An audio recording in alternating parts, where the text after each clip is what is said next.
This scooter has seen quite a few upgrades to help maintain. It is a great mid-sized maxi scooter option, but is this fun yet sophisticated large scooter still packing enough punch for an A2-friendly maxi scooter?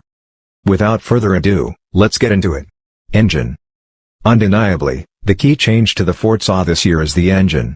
The previous 300 version housed a 279cc engine. This time around we have a 330cc engine, which sees an increase in capacity by 51cc and an extra 2.3 kW in power. Further still, to save a bit of weight, the crankshaft is now 10% lighter. This new 330cc engine itself is a liquid-cooled single-cylinder, 4-valve, single overhead cam that produces 28.8 horsepower at 7,500 revolutions per minute and 31.5 nanometers of torque at 5,250 revolutions per minute. The new ESP Plus Honda motor is designed with being efficient too, and you should expect around 80 miles per gallon, so with a full 11.7-liter fuel tank, you can expect around 200 miles or more on a full tank. Honda Forza 350 top speed. Thanks to the Forza's sprightly acceleration, this scooter can easily reach top speeds of up to 90 miles per hour. The decent acceleration instantly gave me the reassurance that it had my back for overtaking and holding its own on the faster roads, and it did, with plenty of effortless passes on a stretch of dual carriageway. The Forza 350 really will handle motorways absolutely fine. Styling and design. With some proper aggressive lines to give it a sporty look, the Forza 350 is one great-looking maxi scooter. And with its rather smart aesthetics, its sporty looks are done in a harmonious way, so it will appeal to both commuters and enthusiasts. With the large V-shape headlight, electric adjustable windscreen, which has been reshaped and increased in size, improved aerodynamics, and that gorgeous Pacific blue satin colorway, the front of the Forza 350 is very impressive and has noticeable visibility to it, not just the size but the lights, including those integrated indicators in the wing mirrors. Brakes and suspension.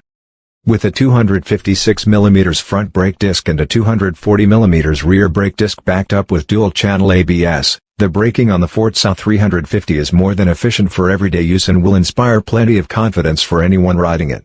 A bonus still, whack on the brakes aggressively, and when the ABS kicks in it automatically puts your hazard warning lights on to alert those behind you. Suspension is provided through a front telescopic fork and rear twin shocks. The 256mm front disc and 240mm rear work exactly as you'd expect, nice and progressive with the reassurance of dual-channel ABS. The suspension with a telescopic fork at the front and twin shocks to the rear do a great job of soaking up the average UK roads. Dampening for me didn't bottom out once, though I'm not the biggest or heaviest of riders, and provided me with touring smoothness for the most part. Wheels and tires. The Forza comes equipped with a 15 front and 14 rear wheel, which can hold the road incredibly well. Seat height. The seat height is an average 780mm, though it is a tad on the wide side, so those shorter people like myself might find their feet slightly more tiptoed when on the tarmac. The seat itself is rather comfortable, and with the back section segmented for rider and pillion, it's also designed as a nice backrest that keeps you well planted. Storage space. When it comes to storage, the Honda Forza 350 offers rather a lot of standard. Under that large comfy seat is easily enough space for two full-face helmets. I was able to fit my old HJC i70 and new F70 in at the same time absolutely fine, with plenty of space to spare. On the back of the leg shield towards the left is a nicely designed glove box. Push the glove box door at the top and it will gently lower and open a deep glove box, which includes a USB Type-C charging port that's hidden away in the darkness at the back. Obviously, if you require more storage, then an additional top box can be purchased, including a 45-liter version that uses smart key technology, the same as the ignition on the Forza 350. Technology, dash and switchgear. In the center is the large LCD dash that's nicely displayed with a black background and white text. This digital display is home to rather a lot of information, including, but not limited to, clock, fuel gauge, oil temperature, trip A, trip B, average consumption, range, odometer, air temperature and battery voltage. Below this, the rather nice Forza logo is home to the standard dash warning lights. Forza 350 weight. The Forza 350 weighs in at just 184 kilograms, arguably an ideal weight to tackle the road smoothly and efficiently.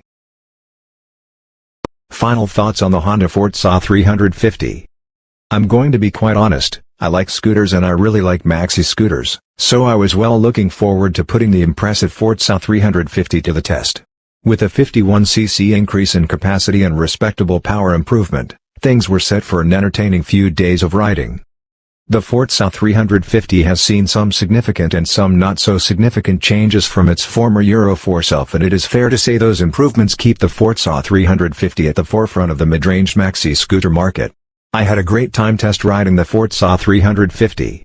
It is easy to ride through town, enjoy the country lanes or eat miles of motorway. It is a maxi scooter more than adept to tackle whatever you want to conquer that day. The good bits? Well, just about everything else. Aesthetically, it is a smart and sporty scooter and I think it looks fantastic.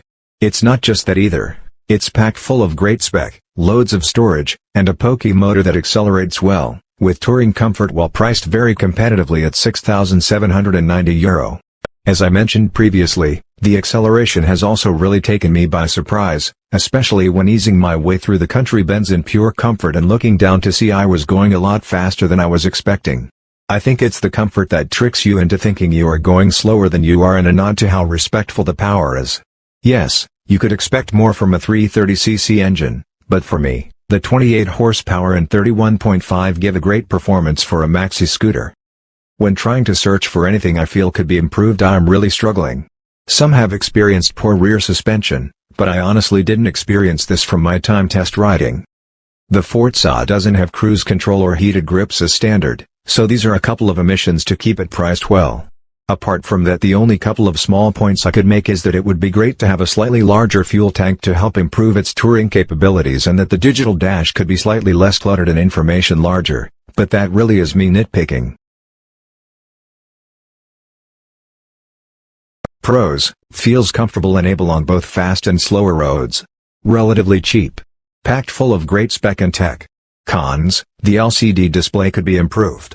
The seat is slightly too wide and tall, could be improved.